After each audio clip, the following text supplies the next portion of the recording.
Nesses últimos dias, o mundo presenciou uma cena que marcou aí todo mundo no Oscar, né? Will Smith deu ali um belo de um soco, de um tapa ali no Chris Rock por conta de uma piada que ele fez, né? Conta a sua esposa falando sobre o estado do cabelo dela, que ela estava careca. E ela estava sofrendo ali de uma doença e foi um bafafá que só. Então, a gente aqui no Sempre Melhor, sempre antenado nas últimas notícias, convidamos uma doutora muito especial para a gente falar um pouquinho sobre alopécia. A doutora Caroline Aguiar, seja muito bem-vinda. Muito obrigada, boa tarde a você e a todos. Obrigada pelo convite, estou lisonjeada em estar aqui. Muito obrigada, doutora. E olha, falando sobre a alopécia, primeiro de tudo, que a gente quer saber o que é a alopécia.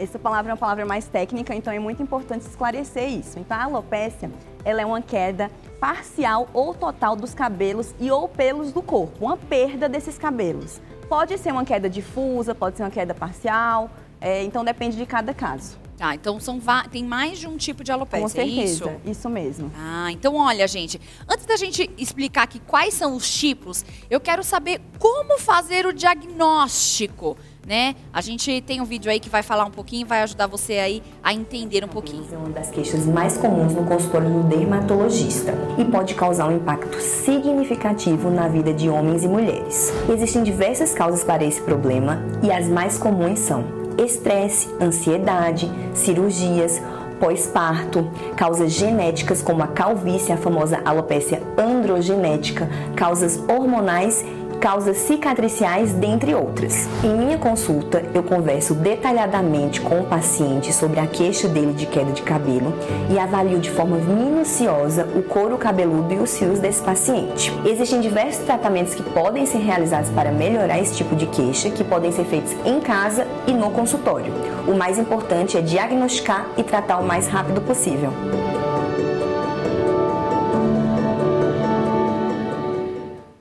Então, doutora, como a gente faz esse diagnóstico, o importante é a primeira coisa, ir a um consultório, buscar um profissional. Isso mesmo, então é importante procurar um médico especialista. Quem é o médico especialista? Muitas vezes me fazem essa pergunta. O médico dermatologista, que é aquele médico que estudou sobre pele, cabelos e unhas.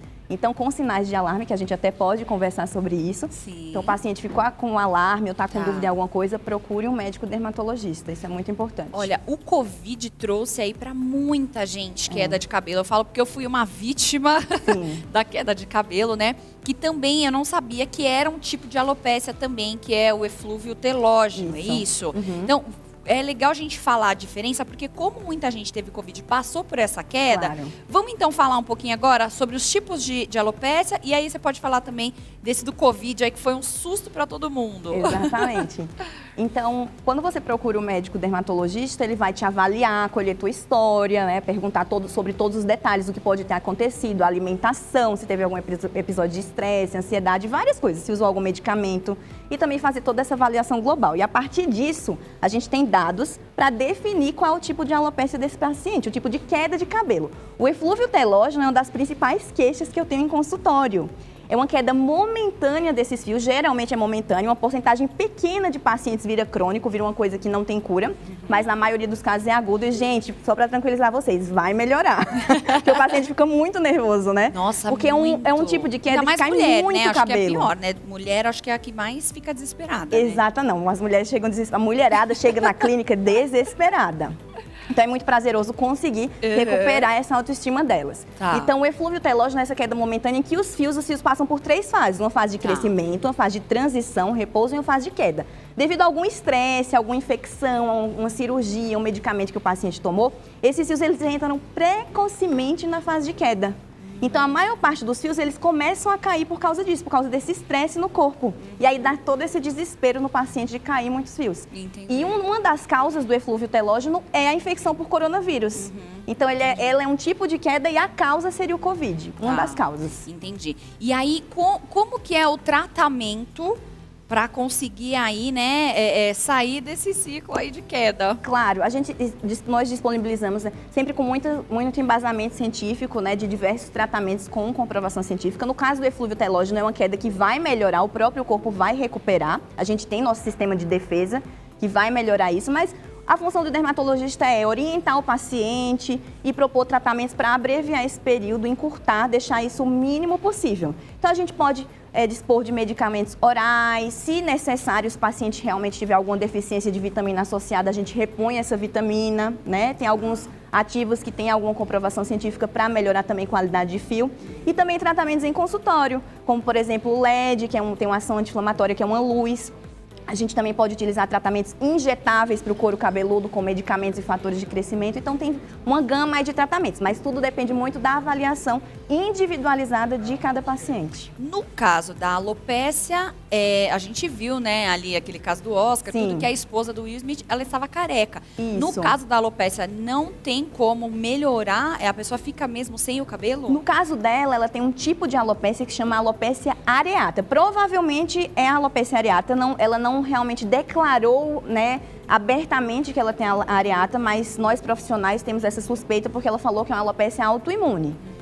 Então, a alopecia autoimune mais comum que nós temos é a areata. O que é a alopecia areata? É um distúrbio em que a gente tem uma reação inflamatória no corpo, em que o próprio sistema de defesa do corpo, ele ataca o nosso cabelo. Uau, então, um nossa. sistema imunológico que era para nos defender, nesse caso ele ataca e aí ele destrói os fios. E isso pode acontecer com várias outras doenças de outras formas. Então, no caso dela, provavelmente ela teve um grau, existem vários graus de alopecia areata, vários subtipos. Tá. Ela deve ter tido um grau mais grave, porque ela deixa áreas, o paciente fica com áreas de queda mesmo. Com aqueles buracos, uns buracos assim, mesmo, né? falando bem de uma forma para entender mesmo. Tá. Pode ter, eu tive no meu primeiro semestre da faculdade, por estresse de Sério? medicina, quando eu tinha 18 anos. Meu Deus. Mas eu tive pequenas placas. O meu, Tá. nunca mais eu tive, foi tudo bem. Mas alguns pacientes, eles têm uma perda até total dos fios, até da sobrancelha, dos cílios. Sério? Eu achei que era Isso. só do cabelo. Exatamente, depende muito Pode do tipo. ter, então, outras partes do Sim. corpo que a pessoa fica também... O dermatologista, o que é que ele faz? Ele reduz essa inflamação, porque é pela inflamação. A gente tem que diminuir, usar medicamentos, fazer condutas para diminuir essa inflamação, para tentar voltar esse crescimento dos pelos. Mas em alguns casos, esse pelo, ou ele não cresce, há uma dificuldade, muitas vezes, não só no caso da areata, de vários diagnósticos, vira uma cicatriz.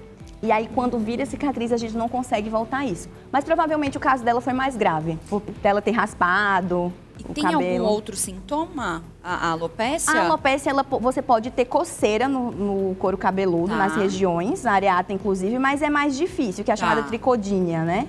Mas é mais difícil, pode ter tricodínia não, a gente tem prurido e tricodínia é a dor no couro cabeludo, desculpa, Tá. eu me confundi. Uhum. O prurido, que é a coceira, Tá. e você também pode ter dor na região, que é a tricodínia. Nossa, deve ser Isso. muito incômodo, É. né? E também eu vi no seu vídeo que você fala sobre um outro tipo de alopécia, é a Tem a androgenética, que é a famosa calvície.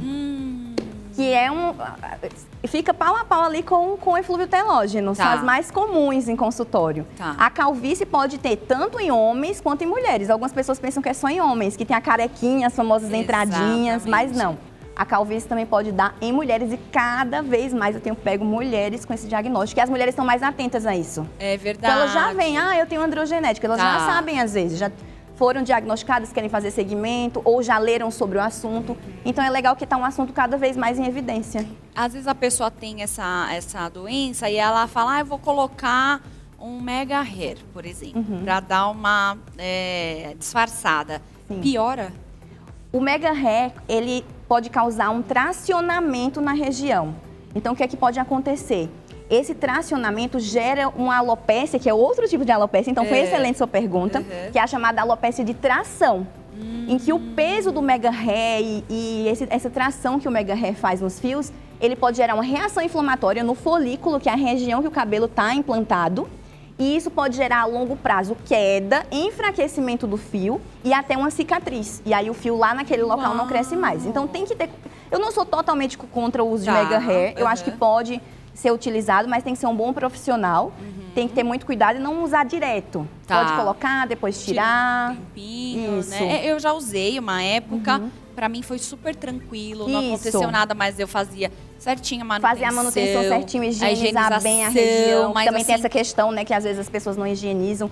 E aí isso pode gerar caspa, pode gerar infecções na região, resíduos. Eu amei, quando eu usei foi super tranquilo. Isso, que bom. Aliás, eu tenho pacientes que utilizam, fazem acompanhamento comigo, às vezes nem porque tem alopecia, mas porque querem fazer um segmento para eu estar acompanhando ali de perto e não tem problema. Então, uma dica que eu dou é não só ter um bom cabeleireiro, mas um bom dermatologista. Eu, na verdade, coloquei, acompanhar. doutora, na época que eu tava com a queda. Exatamente. Eu fiz ali uns 3 meses, bem legal ali o tratamento, e depois coloquei. Isso. E aí ia fazendo. E é legal porque ele não impede de você fazer o tratamento. Não impede, não impede. Então, tanto a luz de LED, as injeções, tudo tranquilo, E tem que ver o método também. Eu usava um método mais tranquilo, né? Então, tem tudo isso. Então, se você tá passando por uma queda, gente, a primeira coisa, procure um profissional. Exatamente. Procure um médico especialista que vai te avaliar e vai te indicar e te orientar. Não é só a parte médica, clínica, mas a parte de orientação. Eu converso muito com os meus pacientes na consulta.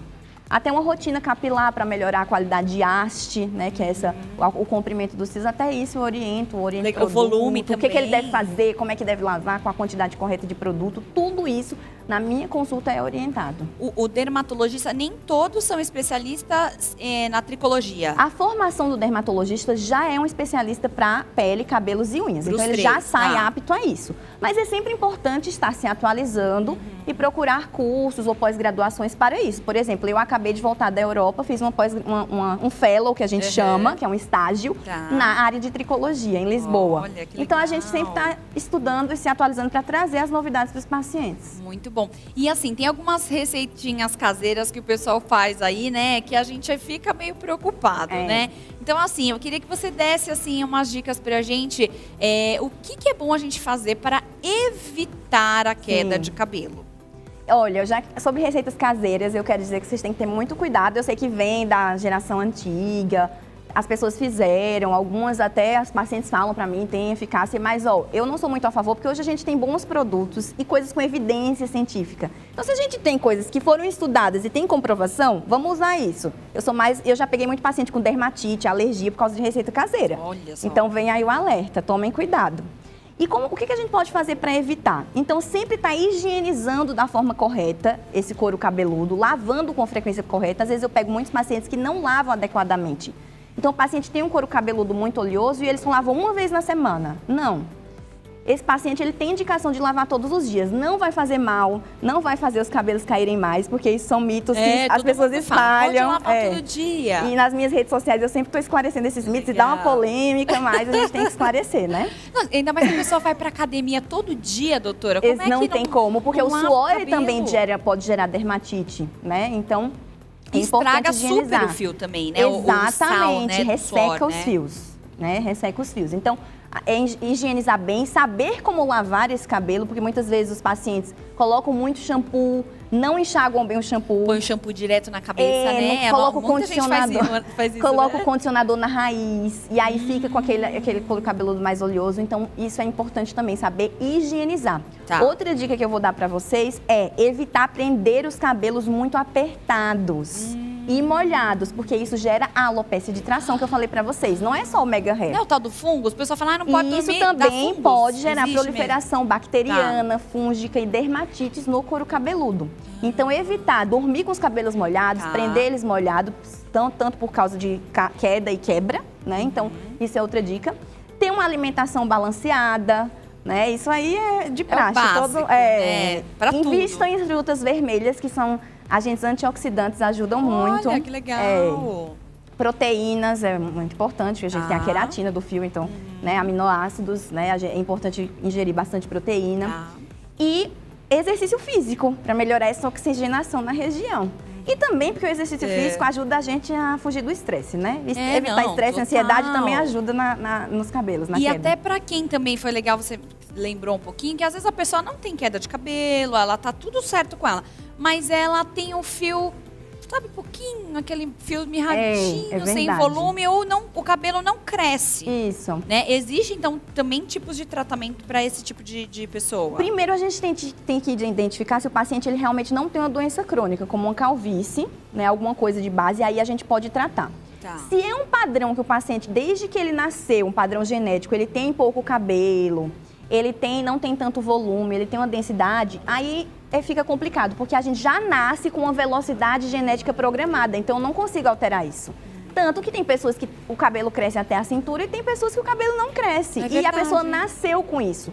Não tem como eu engrossar. Eu posso usar cosméticos para melhorar isso, mas não tem como. Agora, se o paciente tem alguma doença que está gerando um afinamento, uma queda, uma quebra, uma diminuição da densidade, e a gente identifica que tem uma doença, dá para tratar e melhorar muito. Daí como a calvície. É aquilo, de dentro para fora. Exatamente. O tratamento. Isso. Então, às vezes a pessoa tá... Quais são as vitaminas que podem prejudicar, assim? Qual a falta, né, da vitamina? Tem a falta e tem o excesso. Tá. Por exemplo, em relação ao excesso de vitamina A pode gerar queda. Então, às vezes, o paciente toma vitamina por conta própria, isso eu não recomendo também. Olha só, gente, presta E aí isso gera queda. É. A deficiência de zinco, deficiência de biotina, deficiência de todo o complexo B, principalmente vitamina B12, iodo, vitamina D, que a gente sabe que, principalmente aqui em São Paulo, sempre está nublado, a gente está trabalhando, a gente não toma tanto sol, todo mundo tem deficiência de vitamina D. Tá. Ferro também é algo que é muito comum nas mulheres, pela questão menstrual.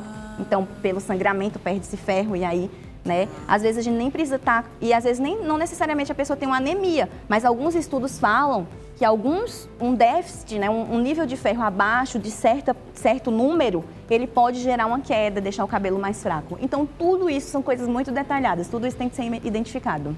E também quem usa muita química no cabelo, né? Tem que tomar bastante cuidado também, com certeza, né? Com Porque certeza. Quem é loira, por exemplo, que... a gente, né? Você é mais loirinha. Então, tem que tomar bastante cuidado. Afina, o cabelo falando que afina. O cabelo, isso é mito. A descoloração, as escovas progressivas, tudo isso podem afinar, né? Elas removem mais a cutícula do cabelo, elas geram um dano químico na região. Tá. Então isso, inclusive, outro mito que as pessoas falam é que dá pra regenerar o cabelo, dá pra recuperar, a pessoa não fala, é isso. Faz progressiva que vai melhorar. Isso daqui é matéria morta. Você mascara, então a gente mascara, exatamente. Então o cronograma capilar com as máscaras, tem que fazer, porque melhorar a aparência, mas tem que estar sempre cuidando, porque é matéria morta. Olha não vai regenerar. As células para crescimento estão no folículo. Depois que não existe relação do comprimento do fio com o folículo. Exatamente, já foi. Entendi. Se fosse assim, tava ótimo, né? A gente fazia descoloração, bom, né? O cabelo regenerava, ficava tudo perfeito. Mas não, a gente se queixa que o cabelo está mais ressecado, que precisa cuidar do cabelo depois da descoloração, justamente porque é um dano químico irreversível. A mesma coisa com as progressivas. Muito cuidado com os ativos da progressiva. A gente sabe que o formol é proibido pela Anvisa no Brasil.